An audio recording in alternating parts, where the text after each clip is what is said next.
Ready. This is Alex Deagiar. Are you ready to pod? Let's go again.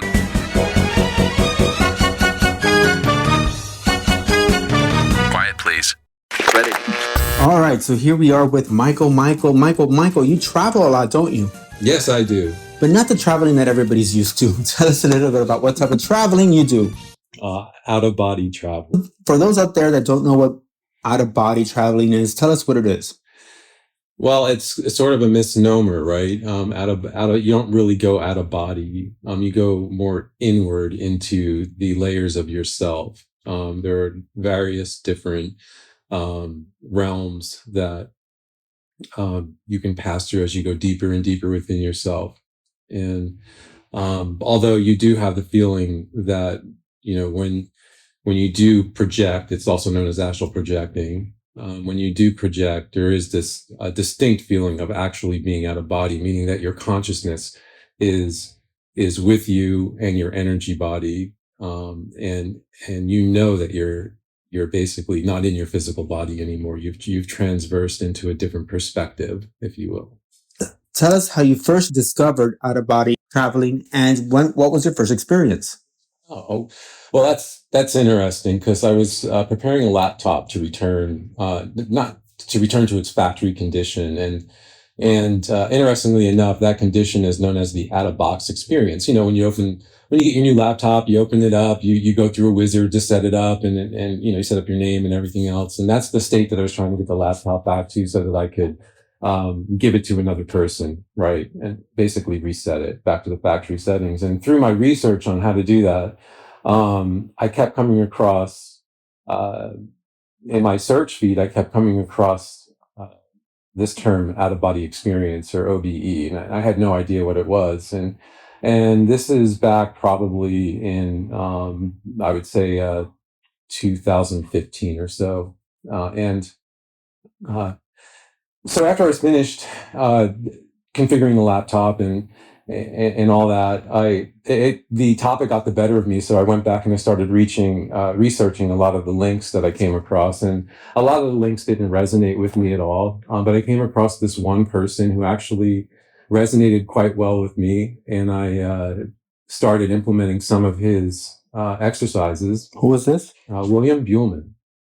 And I started implementing some of his techniques, and interesting things started to happen. There's a lot of visualization techniques. Like, one of the techniques is to visualize as you're walking around your house, picking up objects. It's called the target technique.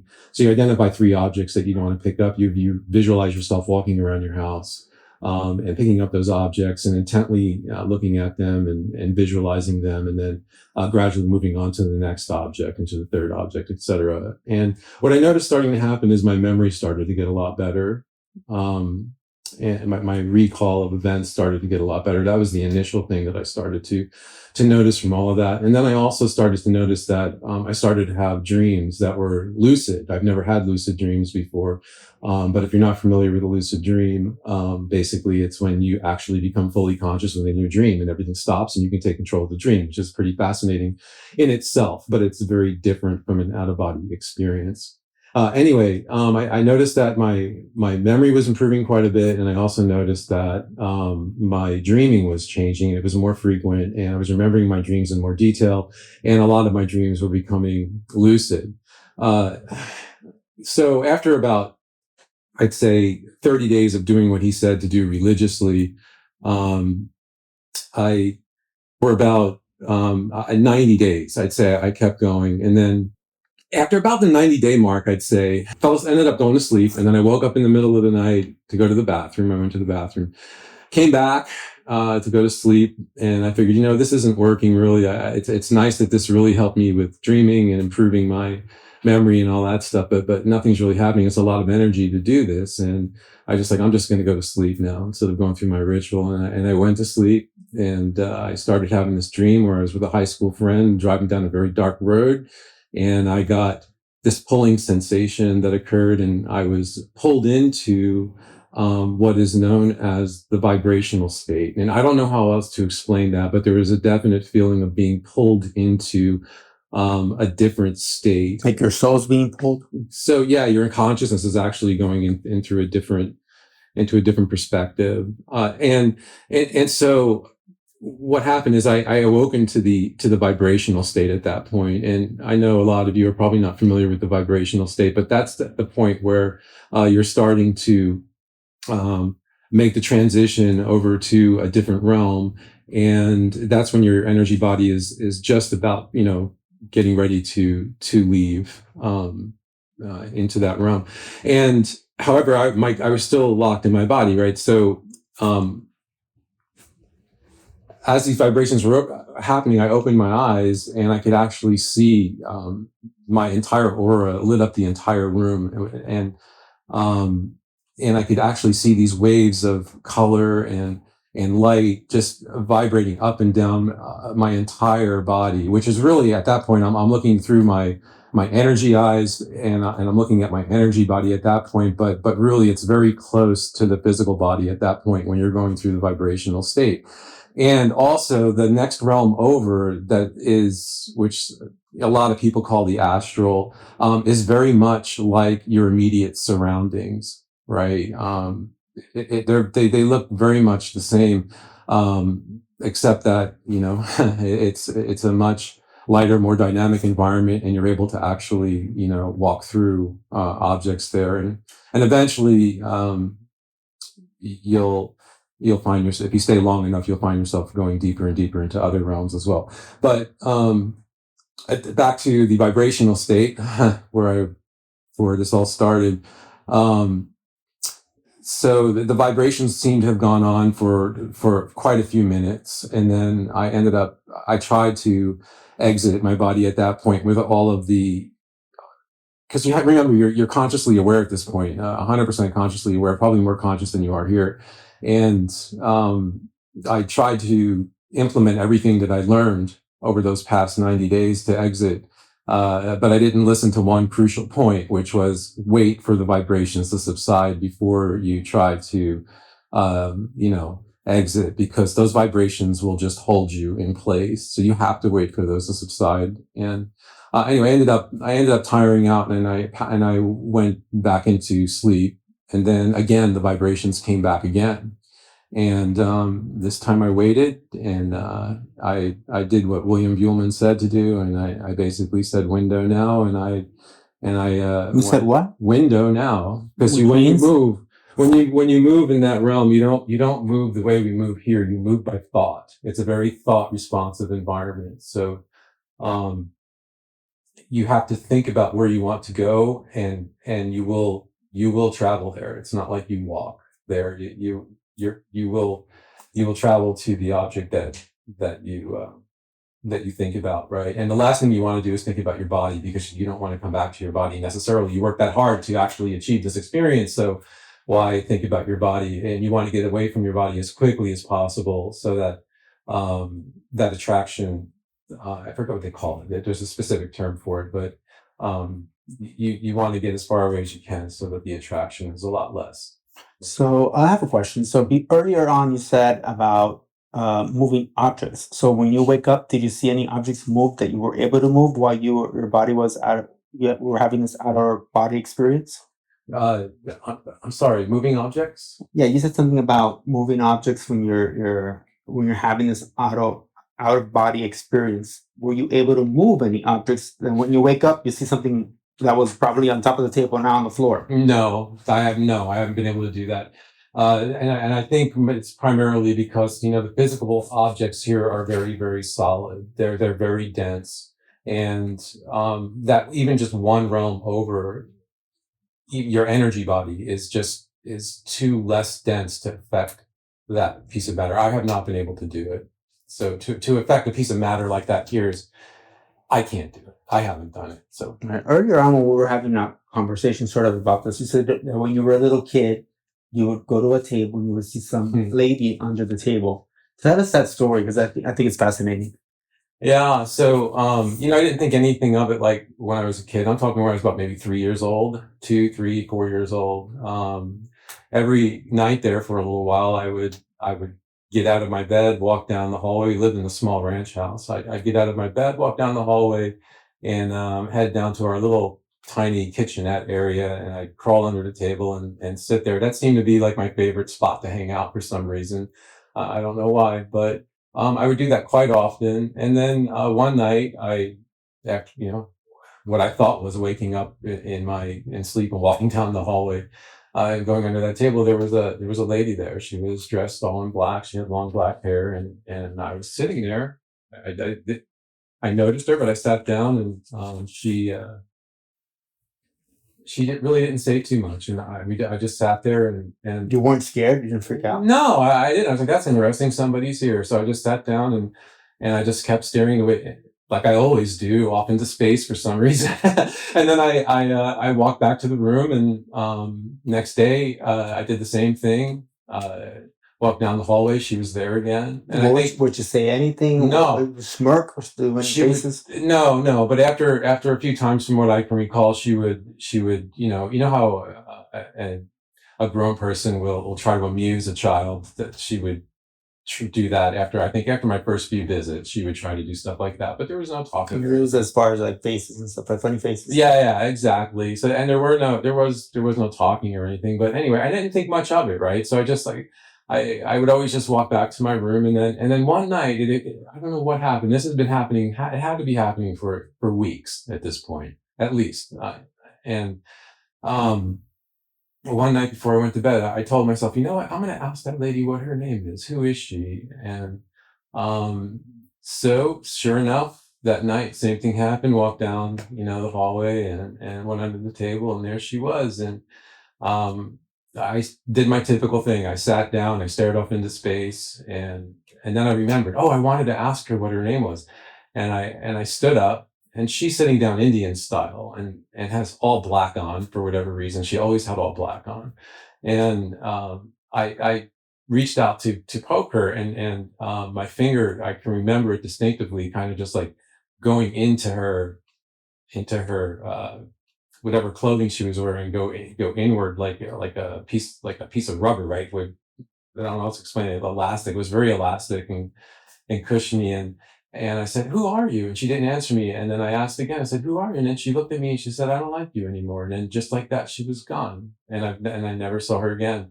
The next night, I went down the hallway. Sure enough, I went under the table. She wasn't there. Following night, same thing. And I don't know what that was all about. But I guess the interesting point to make here is, during that time as a kid, I didn't realize that those were out of body experiences. Now, having the experience as an adult, and understanding what it is, I know that those are out of body experiences now.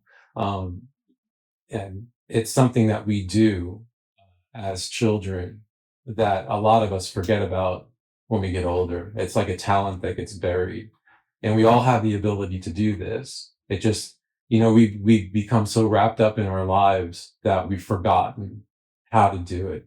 And now, fast forward to, to what, 20, 30, 40 years, or however many it is, it takes a lot of energy to put a lot of your beliefs that you've accrued aside, a lot of your fears aside, so that you can get back to that natural state of who we really are. And it takes a lot of energy to do that when that many years go by. That's interesting. So you were saying at the beginning that you began to remember out-of-body experiences by opening a box of technology or a computer, that's your experience when you open the box. But it sort of like clicked with you that you related that to out-of-body experience. And so the search, I was searching Google at the time on how to prepare the laptop for the out-of-box experience. And in the search feed, I saw a lot of topics on out-of-body experience, and I had no idea what that was. And I just kept ignoring those items in the search feed, that came back. And I just kept going for the ones that were more appropriate for me, which is out-of-box experience. But then after I finished that out-of-box experience and setting up that laptop so that I could give it away, the topic got the better of me, and I went back and started researching what this out of body experience stuff was, and I started reading. I was like, wow, people really do this stuff. Honestly, really, they sound whacked. Do you But- feel that was on purpose? That you actually saw that on a search? That was a sign from the universe telling you to have some out of body experience to remember? I don't believe in coincidences. I don't believe in them at all. It's very fortunate that both out of body experience and out of box experience came up on the same search feed. But I do not believe in coincidences. I believe I was being directed in that for some reason, and really, when you think about it, who really goes through the effort to reset that laptop back to factory condition?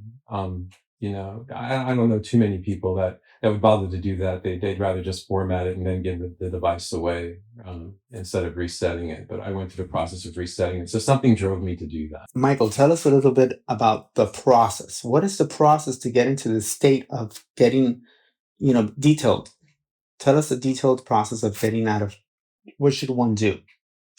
Well, the first thing you should do is, if you're not familiar with this topic, I would highly suggest that you get yourself William Buhlman's book, and he's the one that resonated mostly with me. You may need to find a book that more resonates with you, but that book really, I found it very helpful and really resonated with me. The name of the book is Adventures Beyond the Body.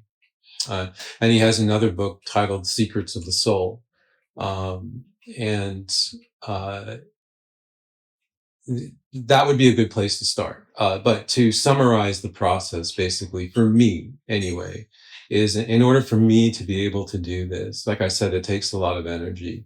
I have to listen to binaural beats I find that very helpful. And if you're not familiar with binaural beats, it's basically a frequency played in one ear and a frequency that's slightly off from the other frequency in the other ear, and it creates beats. And we have all different types. There are all different types of states of brain function, right? So there's theta, beta, gamma, right? And you'll want to find yourself a good theta binaural beat or delta binaural beat. And that's another thing I want to say. I'm saying what works for me, but I believe delta or theta are going to be the binaural beats that will help you the most. Can you search these beats in YouTube? Yes, you can. You can actually find them on Amazon as well. They're very popular. And that what you'll do, and basically what you do is you put your headphones on, and it helps be the difference in the frequencies between both ears help your brain to get into that state. Right. So that's a tool that you can use to help yourself. Right. And then the other thing is there are guided meditations, but basically what I do is I have chants that I'll do as just before I'm going to sleep. And that's another thing. You really shouldn't do this in your bed because you're conditioned to sleep in your bed. The best way to do this is to wake up after being asleep for at least, I forget how long it is, 4 to 6 hours, so that he goes through 2 or 3 full cycles of sleep, and then get up and reposition yourself to your dedicated out-of-body experience area, and then lay down and put your binaural beats on and go through a chant. My chant basically is "Now I'm out of body," and I'm going to say my chant again. So my chant is "Now I'm out of body. Now I leave my body easily." I'll say things like that repeatedly, and I will also, after going through several iterations of chanting different phrases, I'll go through the visualization technique, which is I'll identify 3 objects that I want to really get deeply involved with, and I'll visualize myself walking around my house, picking up those objects and staying 100% conscious and being completely involved in the object that I have in front of me. And then I'll put that down and I will literally walk across my living room to another object, pick it up and do the same thing. And I'll do that repeatedly for several objects. And the goal is that the last conscious thought you have is you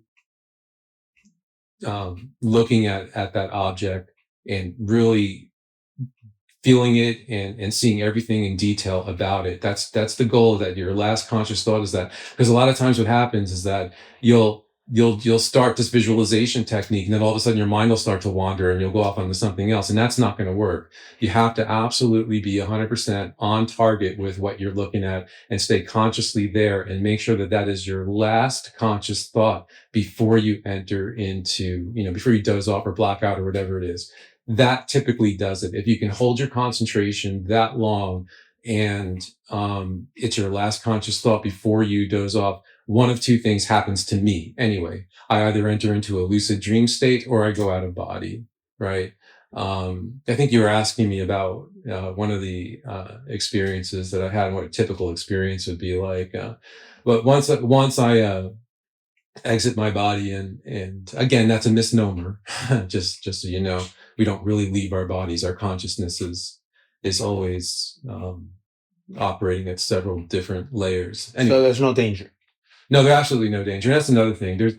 In my opinion, there's absolutely no danger whatsoever. No one, while you're out of body, that no spirit can come in and take your body and possess it or anything like that, right? It's not going to happen. It's really nothing that you should be concerned about. But typically, a typical out of body experience for me is I love to fly. So once I'm out, maybe I'll walk through a few walls just for fun, and then I'll fly. And some things to watch out for that I would say is, if you find yourself in an environment and you see a window or something like that, that typically indicates that there's another realm on the other side of that window. There's little things you'll learn about as you do more research. So one of the last times I was out of body, there was a window and there was a door. Of course, I chose to walk through the wall instead of go through the window, but I really wish I had gone through the window to see if that would have. What happened when you went through the wall? So I went through the wall, and I was in a building that I wasn't sure. I ended up in a building where I don't know that I've ever been in that building before. I walked through the wall, and I started to lose consciousness. So I started to spin, which is a technique to maintain your consciousness when you start to lose consciousness. Like that'll typically happen if you enter into foggy environments or dark environments or whatever.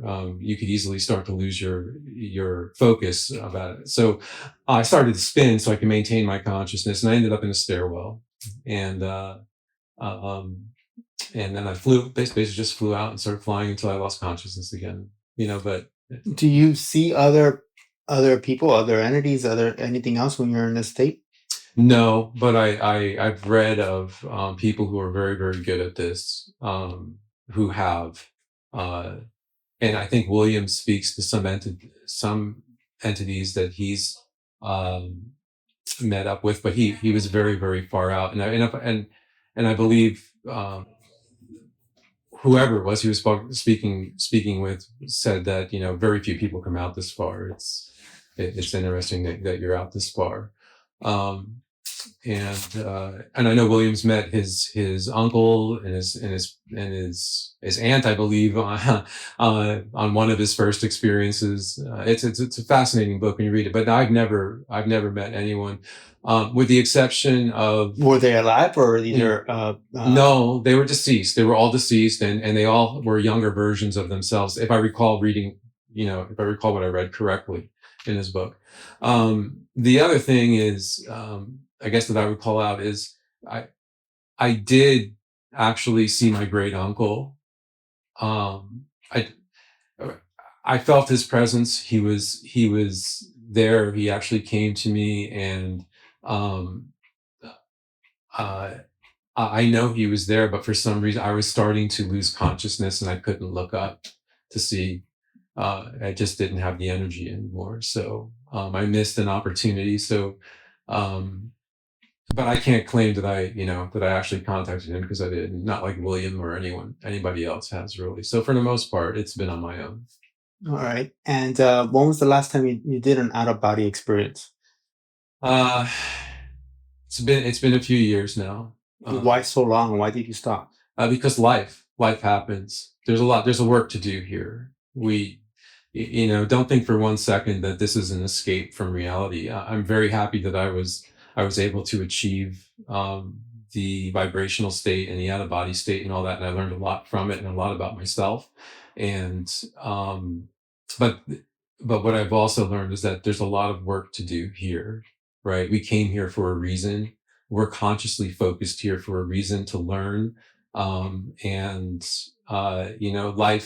Life's priorities take over. And for me in particular, it takes me a lot of energy to do this. So It's very draining.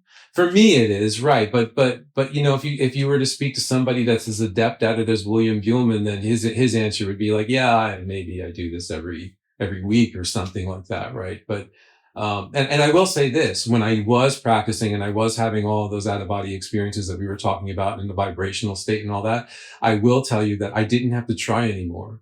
When I would go to sleep at night, I put my head on the pillow, I would hear astral noises and everything. It would just happen right away. So a door does open when you practice this stuff and you do it. So that's what started to happen to me. It was something that it would just happen. I would always hear these astral noises just before nodding off. And that's when you're really close to the vibrational state. So I don't want to say that it's like super difficult for me, but I have to keep at it, and it takes a lot of energy for me to do it in order for it to happen consistently. And life has just gotten too busy with work and everything else, and you only have so much energy that you came here with. And like I said, there's things we need to accomplish here. There's a reason why this could be possible, right? As well, could it bring somebody some sort of information or stuff they're missing in life that might help them while they're Yes. here? Yeah, absolutely. It certainly helped me.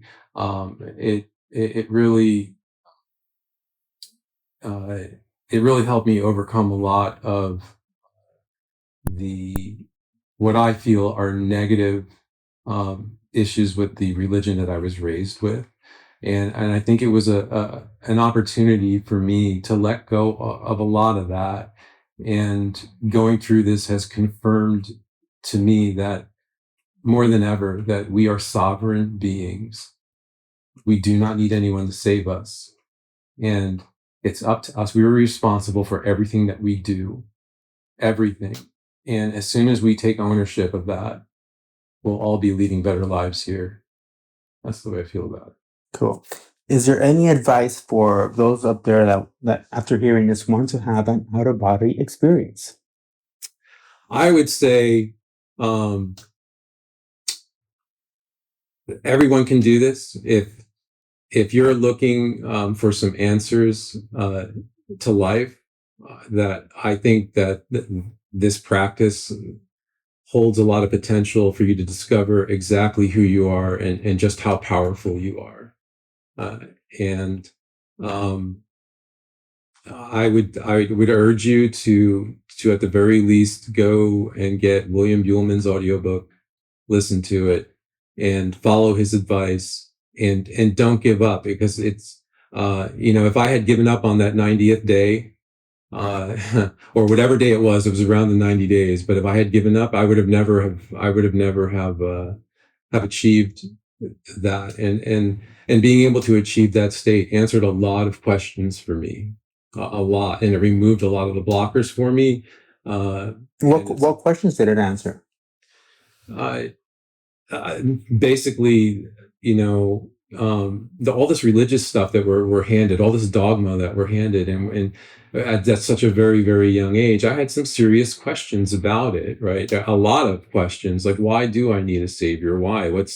What did I do so wrong that I need somebody to step in and save me, between me and my maker? And I've always had that question. It's just never sat with me real well. And ultimately, what all of this has led to for me is that I absolutely have a conviction that we are sovereign beings. And I know, it's a knowing now. It's not a belief. I know, because I've been I've been in that state. I've been out of body. I know that my consciousness exists outside of this body. And I know that I don't need anybody's assistance to be in union with my maker. Thank you, Michael, for being on the pod. And one more thing. Don't fall off the pod. Listen up, Podheads. I want to know what you thought about today's episode. Be part of the conversation. Go to podwithme.com, look for the episode, and place your comments. Also, if you want to tell your story on Pod With Me, go to the Contact Us section and let us know. Remember, you can listen to the pod here or on any other streaming devices that play podcasts. Oh, and if you cannot get enough of the pod, you can download the Pod With Me app, available at all app stores. This is Alex J. Aguilar, and remember, don't fall off the pod. Ready.